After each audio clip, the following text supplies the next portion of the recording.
News today और मैं हूं आपके साथ मानवी ठाकुर। शुरुआत करते हैं आज की खास खबरों से।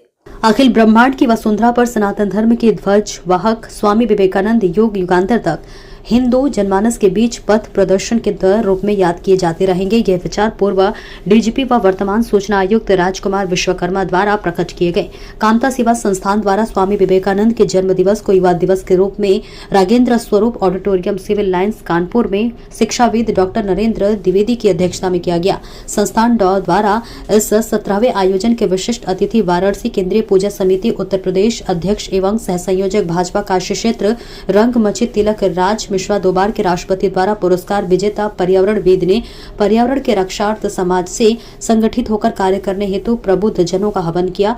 राष्ट्र की सीमा पर जान की बाजी लगाकर शत्रुओं की दांत खट्टे करने वाले कर्नल उत्कर्ष सिंह राठौर ने स्वामी जी को राष्ट्र की रक्षा हेतु सर्वस्व अर्पित करने वालों का प्रेरणा स्रोत हुआ।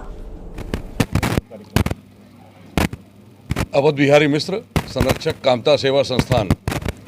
कामता सेवा संस्थान आज स्वामी विवेकानंद जी के जन्म दिवस के अवसर पर अपना 17वां वार्षिकोत्सव मना रहा है।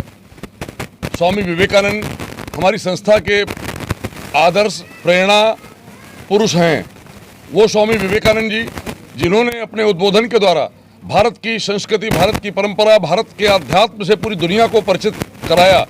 और एक समय जब सैकड़ों वर्षों से स्वाधीनता और पराधीनता के बीच में संघर्ष करते हुए हिंदू समाज में अपनी संस्कृति, अपनी परंपरा, अपने आध्यात्म के प्रति उदासीनता या उसका जानकारी का अभाव हो गया था और वो पराधीन होकर के, उत्साहहीन होकर के और निरुत्साहित होकर के पश्चिमी देशों के अनुकरण करने लगे थे। ऐसे समय में शिकागो के विश्व धर्म सम्मेलन में स्वामी विवेकानंद जी ने भारत के आध्यात्म से संपूर्ण दुनिया को परिचित करा के हमारे मन में एक उत्साह का, आनंद का, जोश का संचार किया।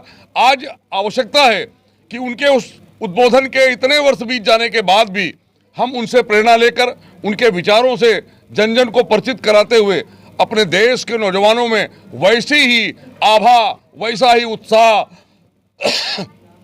वैसा ही राष्ट्रभक्ति का भाव निर्माण करने का काम करें, जिससे भारत की आज जो हिंदू चिंतन, हिंदू परंपरा, हिंदू विचार हैं, जिनके आधार पर सारे विश्व में एक समावेशी दृष्टिकोण पैदा करके सारे विश्व को शांति और सौहार्द का पाठ पढ़ाया जा सकता है। क्योंकि दुनिया के अंदर आज जो भी मजहब, पंथ, संप्रदाय हैं, वो केवल अपने पुस्तक, अपने पैगंबर और अपने ईश्वर तक सीमित हैं। उनको मानने वालों के प्रति उनके मन में एक विचार है, उनको न मानने वालों के प्रति काफिर का विचार लेकर के, उनके सर कलम करने की सोच रख करके, उनको नरक में जाने का भाव रख करके काम करते हैं। जबकि भारतीय चिंतन संपूर्ण विश्व के कल्याण की बात करता है, संपूर्ण विश्व के प्राणियों में सद्भावना की बात करता है, संपूर्ण विश्व के प्राणियों को श्रेष्ठ बनाने का संकल्प व्यक्त करता है। तो स्वामी विवेकानंद जी के द्वारा उद्घाटित और भारत के परंपरागत या जो आध्यात्मिक विचार हैं, यह अगर दुनिया में स्थापित होंगे तो दुनिया के अंदर जो आज अनाचार, दुराचार, संघर्ष, युद्ध दिखाई दे रहा है, जो लूट और अराजकता दिखाई दे रही है, ये समाप्त होगी और सारा विश्व समरस होगा, सारे विश्व में शांति होगी, सौहार्द का और सहानुभूति का एक वातावरण बनेगा। आज स्वामी विवेकानंद जी के जन्म दिवस पर हम सब अपने इस वार्षिकोत्सव के माध्यम से जन समाज को प्रेरित करते हैं कि इन विचारों के साथ जुड़िए। भारत का युवा अगर आज ठान लेगा, वो अपने व्यक्तिगत जीवन के कार्यों से समाज और राष्ट्र के कार्य को, धर्म के काम को प्राथमिकता देना शुरू कर देगा, तो कोई संशय नहीं कि भारत माता एक बार पुनः विश्व गुरु के पद पर प्रतिष्ठित होंगी और भारतीय चिंतन और विचार के आधार पर पूरी दुनिया आनंद का अनुभव करेगी।